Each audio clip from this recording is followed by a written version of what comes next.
Hello, my name is Acton on behalf of expertvillage.com, and today we're going to talk about how to remove the stale fuel from your lawnmower. So there's a few ways you can do it. Personally, I like to use a siphon. Most of these are available in your local hardware store, usually for $5-10. So make sure you have an empty gas can for your stale fuel that you're not going to be using. Take the tap off. You want one end into your gas tank, and then you want your other end like this with your finger over it so you build up some pressure so you can pull your gas out.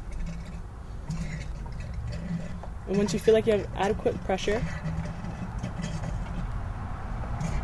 make sure you stick it deep in there. Now it's going to be a few minutes, and if you're patient, it shouldn't be a big deal, but it will take you a couple minutes to get it all out. You watch the gas pour from your siphon into your gas can, excuse me. Sometimes if you feel like the long end's not working for you, switch it around. Stick the short end in. And try and build up pressure from the other end and see if that works better for you, depending on how it goes for you.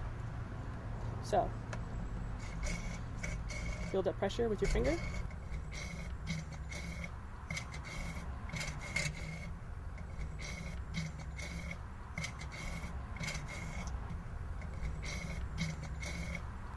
Stick the other end in there and watch the gas pump on out into your tank.